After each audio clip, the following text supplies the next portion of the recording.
जय माता दी बच्चों, आप देख रहे हैं मास्टर एजुकेशन विद अर्चना, जहां मिलती है आपको यूजी पीजी कोर्सेज और करियर की सही जानकारी। चलिए शुरू करते हैं आज का वीडियो।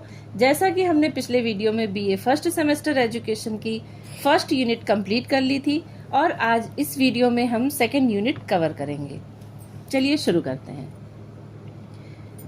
सेकेंड यूनिट में है शिक्षा के कार्य। शिक्षा के जो कार्य हैं उसकी डिटेल इन्होंने पॉइंट में दी हुई है। उसमें है व्यक्तिगत और सामाजिक विकास, और दूसरा है सांस्कृतिक हस्तांतरण, तीसरा है कौशलों का विकास और है मानव मूल्य उनका विकास, फिर है सामाजिक कौशलों का विकास, फिर है अवकाश के लिए शिक्षा और है राष्ट्रीय एकता के लिए शिक्षा और है अंतर्राष्ट्रीय समझ के लिए शिक्षा, फिर है ह्यूमन रिसोर्स डेवलपमेंट यानी मानव संसाधन विकास के लिए शिक्षा के जो कार्य हैं उसके बारे में पढ़ना है। तो पहला टॉपिक है व्यक्तिगत और सामाजिक विकास। व्यक्तिगत और सामाजिक विकास इस बात का अन्वेषण करता है कि व्यक्ति समाज में कैसे विकसित होते हैं और कैसे परस्पर क्रिया करते हैं। यह मनोवैज्ञानिक और समाजशास्त्रीय दृष्टिकोणों को मिलाकर जीवन भर मानव विकास, सामाजिक मानदंडों और सामाजिक संरचनाओं को समझने का प्रयास करता है। छात्र व्यक्तिगत विकास, सामाजिक अंतःक्रियाओं और कैसे व्यक्तिगत और सामाजिक कल्याण को प्रभावित करते हैं इसके बारे में सीखते हैं। यानी जो शिक्षा होती है वो व्यक्ति का खुद का विकास तो करने में सहायता करती ही है तथा समाज में वह अपने आप को कैसे विकसित करे इसमें भी वह पूरी तरह से सहयोग करती है। इसकी मुख्य अवधारणाएं हैं व्यक्तिगत विकास। इसमें संपूर्ण जीवन काल में शारीरिक, संज्ञानात्मक, भावनात्मक और सामाजिक विकास शामिल है। सामाजिक विकास यह इस बात पर केंद्रित है कि व्यक्ति किस प्रकार सामाजिक मानदंड सीखते हैं, सामाजिक कौशल विकसित करते हैं और समाज में संबंध बनाते हैं। सामाजिक संरचनाएं और प्रणालियां। बीए कार्यक्रम इस बात की जांच करता है कि सामाजिक संस्थाएं, नीतियां और सांस्कृतिक संदर्भ किस प्रकार व्यक्तिगत और सामाजिक विकास को प्रभावित करते हैं। सामाजिक परिवर्तन, इसमें यह भी बताया गया है कि किस प्रकार व्यक्ति और समुदाय सकारात्मक सामाजिक परिवर्तन की दिशा में काम कर सकते हैं और सामाजिक चुनौतियों का सामना कर सकते हैं। यानी शिक्षा का जो मुख्य कार्य है वह है व्यक्तिगत विकास, सामाजिक संरचना और प्रणालियों को विकसित करने का कार्य और सामाजिक परिवर्तन लाने में भी शिक्षा अहम भूमिका निभाती है। अगला पॉइंट है सांस्कृतिक विरासत का हस्तांतरण। सांस्कृतिक विरासत, जैसा कि हर समाज की अपनी एक संस्कृति होती है और उसका हस्तांतरण यानी एक पीढ़ी से दूसरी पीढ़ी में कैसे होता है, उसमें शिक्षा कैसे सहयोग करती है, इसे जानना है। सांस्कृतिक विरासत हस्तांतरण मूर्त और अमूर्त, मूर्त यानी दिखने वाला, अमूर्त यानी जो हमें नहीं दिखता है, हमारे आचार विचारों में दिखता है। मूर्त और अमूर्त पहलुओं सहित सांस्कृतिक तत्वों को एक पीढ़ी से दूसरी पीढ़ी तक पहुंचाने की प्रक्रिया है। यानी जैसे बाबा दादी से मम्मी पापा से आप तक, फिर आपके आगे अगली जनरेशन तक, एक पीढ़ी से दूसरी पीढ़ी तक पहुंचाने की प्रक्रिया है। यह प्रक्रिया सांस्कृतिक पहचान, परंपराओं और मूल्यों को बनाए रखने के लिए अत्यंत महत्वपूर्ण है। इसमें परिवार, शिक्षा और सामुदायिक अंतःक्रियाओं सहित विभिन्न तंत्र शामिल होते हैं। अर्थात परिवार से हम, समुदाय से हम, शिक्षा के द्वारा हम संस्कृति को समझते और हस्तांतरित करते हैं। संस्कृति के हस्तांतरण के जो कारक होते हैं, यानी किन कारकों के द्वारा, किन चीजों के माध्यम से संस्कृति का हस्तांतरण होता है वो जानते हैं। संचरण के कारक। परिवार, प्रारंभिक सांस्कृतिक संचरण में माता पिता और परिवार के सदस्य महत्वपूर्ण भूमिका निभाते हैं। दूसरा है शिक्षा। औपचारिक और अनौपचारिक शिक्षा प्रणालियां ज्ञान, मूल्यों और सामाजिक मानदंडों का संचार करती हैं। यानी हम स्कूल में भी सीखते हैं और स्कूल के बाहर समाज और समुदाय से भी हम सीखते हैं। तो जो भी हम सीखते हैं वो उनमें भी सांस्कृतिक हस्तांतरण होता है। फिर है समुदाय, सामाजिक संपर्क, परंपराएं और सांस्कृतिक कार्यक्रम सांस्कृतिक संचरण में योगदान देते हैं। जैसे सामाजिक संपर्क कैसे, जैसे आप किसी पारिवारिक कार्यक्रम में गए या किसी शादी वगैरह में गए या किसी पूजा पाठ में जो सामूहिक कार्यक्रम होते हैं उनमें गए, तो जो सामाजिक संपर्क होते हैं, परंपराएं होती हैं, जब उनमें हम भाग लेते हैं तो हम बहुत सी चीजों को सीखते हैं। तो ऐसे भी शिक्षा अहम भूमिका निभाती है। इसका महत्व क्या है? सांस्कृतिक संचरण सांस्कृतिक पहचान की निरंतरता सुनिश्चित करता है, यानी वो बराबर से कैसे लगातार होता रहे यह सुनिश्चित करता है, और अपनेपन की भावना को बढ़ावा देता है तथा व्यक्तियों को उनके सामाजिक परिवेश में आगे बढ़ने में भी सहायता करता है। इसके अलावा नेक्स्ट पॉइंट है कौशल अर्जन। कौशल यानी जो हमारे अंदर जो कुशलताएं, किसी एक चीज की स्पेशलिटी जो होती है उसके बारे में बात की गई है। कौशल अर्जन नई योग्यताओं तथा दक्षताओं को सीखने और विकसित करने की प्रक्रिया है। इसमें किसी कौशल, कम ज्ञान और वास्तविक दुनिया की परिस्थितियों में उसका व्यवहारिक अनुप्रयोग दोनों शामिल होते हैं।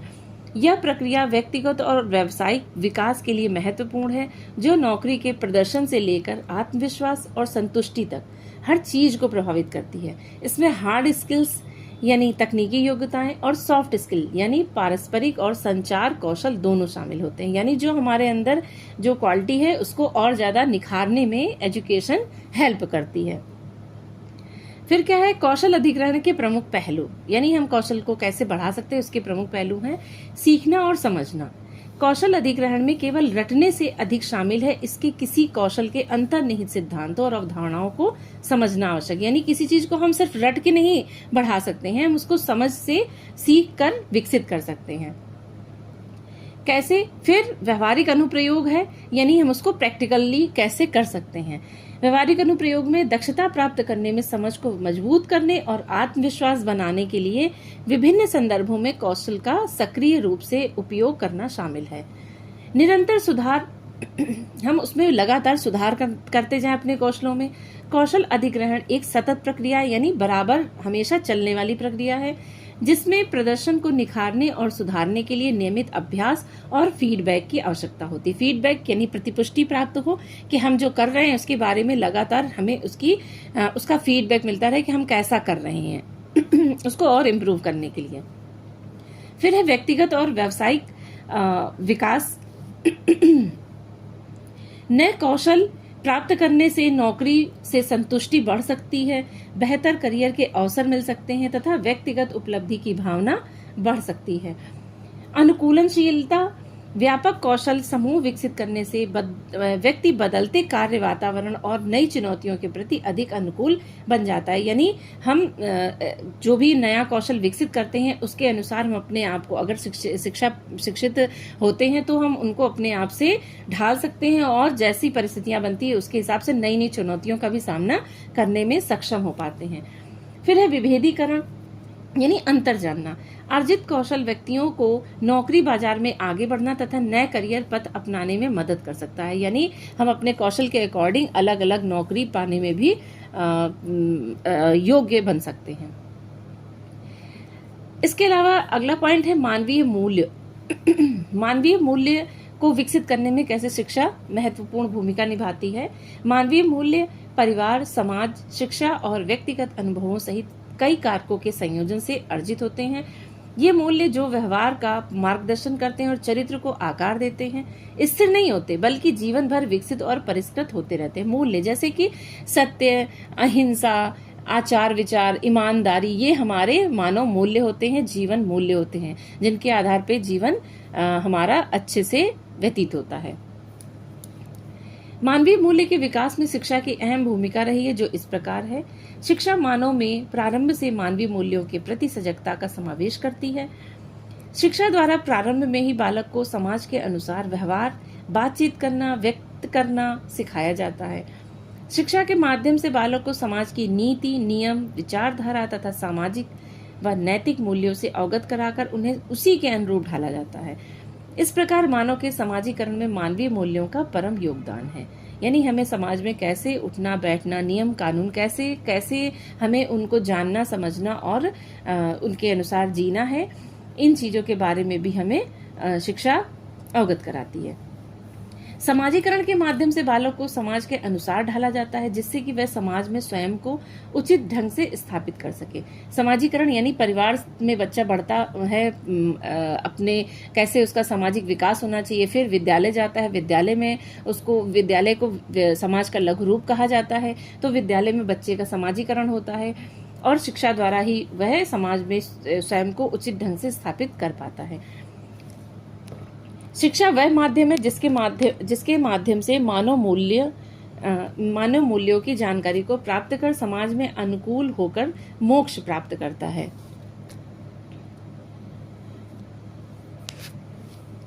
फिर है सामाजिक सामंजस्य। सामाजिक सामंजस्य उस सीमा को दर्शाता है जिस तक समाज के सदस्य एक दूसरे से और समग्र रूप से समाज से जुड़ाव और विश्वास महसूस करते हैं। यह उन बंधनों के बारे में है जो समाज को एक साथ रखते हैं, एकता और साझा उद्देश्य की भावना को बढ़ावा देते हैं। सामाजिक सामंजस्य केवल संघर्ष की अनुपस्थिति के बारे में नहीं, बल्कि समावेशिता, सहयोग और सामाजिक जिम्मेदारी की भावना को सक्रिय रूप से बढ़ावा देने के बारे में भी है। यानी सामाजिक सामंजस्य की बात की गई है, तो यानी कि हम समाज में जैसे रहते हैं तो एक दूसरे से कैसे सहयोग करके हमें समाज में रहना चाहिए, एक दूसरे से प्रेम व्यवहार से, सहयोग की भावना से रहना चाहिए, इसके बारे में शिक्षा सहयोग करती है। सामाजिक एकजुटता क्यों महत्वपूर्ण है? सामाजिक स्थिरता, सामाजिक सामंजस्य, साझा उद्देश्य और अपनेपन की भावना को बढ़ावा देकर सामाजिक अशांति और संघर्ष को रोकने में मदद करता है। यानी कि सामाजिक एकजुटता जो होती है वो हमें एक दूसरे से प्रतिस्पर्धा, राग द्वेष नहीं करना सिखाती है, बल्कि हमें जो आपस में जो टकराव है इनको दूर करके हमें साझा सामंजस्य से, साझा सहयोग से एक दूसरे के साथ समाज में आगे बढ़ने के लिए प्रेरित करती है। आर्थिक विकास में सामाजिक सामंजस्य, सहयोग, नवाचार और विश्वास को बढ़ावा देकर आर्थिक विकास को बढ़ावा दे सकता है। सार्वजनिक स्वास्थ्य, सामाजिक एकजुटता बेहतर शारीरिक और मानसिक स्वास्थ्य परिणामों से जुड़ी है, क्योंकि लोग अधिक जुड़ाव और समर्थन महसूस करते हैं। फिर है लोकतांत्रिक शासन। एक कार्यशील लोकतंत्र के लिए सामाजिक एकजुटता आवश्यक है, क्योंकि यह नागरिकों को सार्वजनिक जीवन में प्रभावी ढंग से भाग लेने में सक्षम बनाती है। तो सामाजिक एकजुटता में शिक्षा ऐसे ही रोल निभाती है कि समाज में लोग अपने आप को अच्छे से विकसित कर सकें और एक दूसरे के साथ परस्पर सहयोग कर सकें। और लोकतांत्रिक यानी कि हमें एक दूसरे की बात सुनने का पूरा सहयोग करना चाहिए और हमें सभी के विचारों का सम्मान करना चाहिए, और समाज में लोकतांत्रिक शासन स्थापित करने में भी शिक्षा सहयोग करती है। फिर है अवकाश के लिए शिक्षा। यानी जो हमें अवकाश मिलता है, जो हमें कार्य के दौरान जो हमें खाली समय मिलता है, हम उसमें शिक्षा का सही सदुपयोग कैसे कर सकते हैं, इसके बारे में बात की गई है। तो अवकाश और एवं पर्यटन प्रबंधन में बीए पर्यटन प्रबंधन के सिद्धांत और व्यवहार में एक आधार प्रदान करता है। जो आपका जो बीए का कोर्स है, इसमें अवकाश और पर्यटन प्रबंधन की बात की गई है। इसमें शिक्षा कैसे रोल निभाता है? यह प्रबंधन सिद्धांत और व्यवहार में एक आधार प्रदान करता है और छात्रों को अवकाश और पर्यटन उद्योग में करियर के लिए तैयार करता है। एक डिग्री प्रोग्राम आमतौर पर आतिथ्य प्रबंधन, यानी जो बाहर से लोग आते हैं घूमने, उनके आतिथ्य प्रबंधन, सेवा गुणवत्ता, आयोजन योजना और पर्यटन क्षेत्र में स्थिरता जैसे क्षेत्रों को कवर करता है। छात्र केस स्टडी और वास्तविक दुनिया के परिदृश्यों के माध्यम से सैद्धांतिक ज्ञान और व्यवहारिक कौशल दोनों विकसित करेंगे। यानी जो हमें अवकाश मिलता है, पर्यटन जो जैसे हम छुट्टियों में कहीं घूमने जाते हैं, तो उन सब चीज़ों में भी हम एजुकेशन के माध्यम से बहुत सी चीज़ें सीखते हैं और उनका कैसे सदुपयोग किया जाए, इसके बारे में शिक्षा महत्वपूर्ण भूमिका निभाती है। राष्ट्रीय एकीकरण के लिए शिक्षा और राष्ट्रीय एकीकरण यानी कि राष्ट्रीय एकता, हम कैसे राष्ट्र के अंदर, समाज के अंदर, देश के अंदर अपना विकास करने के साथ ही समाज का कैसे विकास कर सकते हैं, इसके लिए शिक्षा कैसे रोल निभाती है, इसके बारे में बात की गई है। शिक्षा विविध आबादियों के बीच एकता, साझा पहचान और परस्पर सम्मान की भावना पैदा करके राष्ट्रीय एकीकरण को बढ़ावा देने का एक शक्तिशाली साधन है। एक सामाजिक सामंजस्य को बढ़ावा देने और नागरिकों को लोकतांत्रिक एवं विकासात्मक प्रक्रियाओं में भाग लेने के लिए तैयार करने में महत्वपूर्ण भूमिका निभाती है। यानी जो शिक्षा है वो हमें ऐसे डेवलप करती है, ऐसे हमारे गुणों को विकसित करती है कि हम अपना विकास करने के साथ साथ समाज का विकास करें और राष्ट्रीय एकता, राष्ट्रीय विकास में भी अपना संपूर्ण सहयोग दें। इसके अलावा राष्ट्रीय जीवन में शिक्षा के क्या कार्य हैं? राष्ट्रीय एकता की भावना का विकास करना, अच्छे नागरिकों का निर्माण करना, राष्ट्रीय संपत्ति का संरक्षण करना, कुशल नेतृत्व के लिए प्रशिक्षण, विशेषज्ञों का निर्माण, विज्ञान और तकनीकी चेतना का विकास, व्यक्तिगत हित को सार्वजनिक हित से निम्नता देना, यानी हम सार्वजनिक हित के आगे अपने व्यक्तिगत हित का त्याग कर सकें, अपने व्यक्तिगत हित के लिए सार्वजनिक हित को हम बलि न चढ़ाएं। कि हमें मतलब इसका ये है कि आप अपने किसी एक पर्सनल बेनिफिट्स के लिए आप दूसरों को नुकसान न पहुंचाएं। ये होता है व्यक्तिगत हित को सामाजिक हित से नीचे रखना। फिर है लास्ट पॉइंट, अंतर्राष्ट्रीय सद्भावना के लिए शिक्षा। अंतर्राष्ट्रीय सद्भावना के लिए शिक्षा यानी जैसे राष्ट्रीय एकता होती है वैसे ही हमें अंतर्राष्ट्रीय समझ भी हमारे अंदर विकसित होनी चाहिए कि दुनिया में, देश में, विदेशों में क्या हो रहा है। अंतर्राष्ट्रीय समझ के लिए शिक्षा EIU एक शैक्षिक दृष्टिकोण है जिसका उद्देश्य विभिन्न देशों और संस्कृतियों के लोगों के बीच शांतिपूर्ण और सहयोगात्मक संबंधों को बढ़ावा देना है। यह ज्ञान, कौशल, दृष्टिकोणों और मूल्यों के विकास पर केंद्रित है जो विविधता, मानवाधिकारों और वैश्विक नागरिकता के प्रति सम्मान को बढ़ावा देते हैं। EIU को एक अधिक न्याय संगत और टिकाऊ विश्व के निर्माण के लिए महत्वपूर्ण माना जाता है। अंतर्राष्ट्रीय समझ क्यों विकसित किया गया? क्योंकि जैसे कि एक प्रथम विश्व युद्ध हुआ था, फिर द्वितीय विश्व युद्ध हुआ, और द्वितीय विश्व युद्ध के दौरान ये चीजें सब लोगों की समझ में आई कि कैसे देश एक दूसरे से लड़ रहे हैं, आखिर नुकसान किसका हो रहा है? पूरे ही मानव जाति का हो रहा है। जब एक देश दूसरे देश से लड़ते हैं तो कोई अपने आप को क्यों कम समझेगा? वो दूसरे को नुकसान पहुंचाते, दूसरा तीसरे को नुकसान पहुंचाता है, तीसरा चौथे को नुकसान पहुंचाता है। तो इन सब चीजों के लिए इससे क्या हुआ? इससे पूरे ही समाज का नुकसान है। तो अंतर्राष्ट्रीय समझ को विकसित करने के लिए शिक्षा को सबसे ज्यादा प्रोत्साहित किया गया कि हम शिक्षा ऐसी लाएं कि सिर्फ नुकसान ही नहीं कि हम दूसरे को नुकसान करके ही हम आगे बढ़ सकें, ऐसा नहीं है। हम समाज में अपने आप को विकसित करने के लिए शिक्षा का सहयोग ले सकते हैं। अंतर्राष्ट्रीय स्तर पर शिक्षा के कार्य हैं विश्व शांति के प्रति प्रेम, संकीर्ण राष्ट्रीयता से बाहर निकलना। संकीर्ण यानी होता है संकुचित, छोटी सोच, उससे उस राष्ट्रीयता से बाहर निकलना।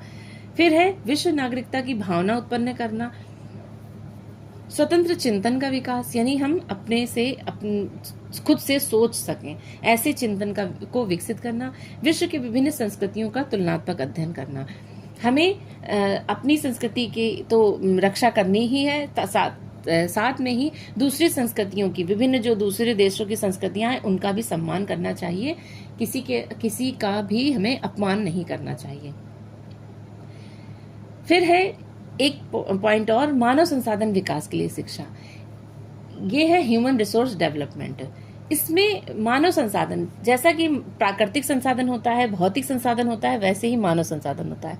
प्राकृतिक संसाधन में जैसे होते हैं पेड़, नदी, पहाड़, झरने, हवा, पानी, ये सब चीजें सारे प्राकृतिक संसाधन होते हैं। भौतिक संसाधन जो मानव द्वारा निर्मित होते हैं, जैसे फ्रिज, कूलर, टीवी, बेड, जो भी हमारे जो मानव के यूज के लिए जो मानव ने साधन बनाए हैं वो मानव संसाधन होते, भौतिक संसाधन होते हैं।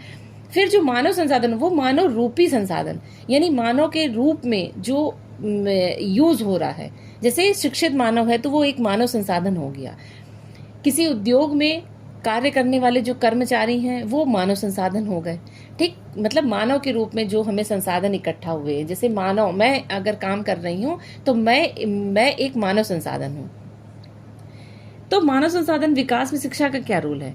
मानव संसाधन विकास और शिक्षा एक दूसरे से जुड़े हुए हैं। शिक्षा किसी देश की मानव पूंजी के विकास और आर्थिक विकास को गति देने में महत्वपूर्ण भूमिका निभाती है। मानव संसाधन विकास में शिक्षा और प्रशिक्षण सहित विभिन्न माध्यमों से व्यक्ति के कौशल, ज्ञान और क्षमताओं का विकास शामिल है। शिक्षा एक प्रभावी हथियार। मानव संसाधन विकास ऐसी परिस्थितियों का निर्माण करने से संबंधित है जो लोगों को अपने और अपने जीवन से सर्वश्रेष्ठ प्राप्त करने में सक्षम बनाती है। सभी स्तरों पर मानव संसाधन विकास का सबसे महत्वपूर्ण और सामान्य उद्देश्य स्वस्थ और सुखी जीवन के लिए क्षमता निर्माण है। शिक्षा हमारे वर्तमान कार्यों, हमारे भविष्य की योजनाओं एवं हमारे पिछला इतिहास को आकार देती है जो भविष्य में भी विकसित होती है। यानी हमारा वर्तमान तो सुधारती ही है, साथ में हमारी जो भविष्य की चीजें हैं उन्हें भी सिक्योर करती है, उन्हें भी सुरक्षित करती है और विकसित करने का मार्ग प्रशस्त करती है। फिर है किसी भी प्रयास के साथ किसी भी सफलता के माध्यम से अपने लक्ष्य तक पहुंचने के लिए, किसी को भी मार्गदर्शन करने के लिए शिक्षा बहुत महत्वपूर्ण है।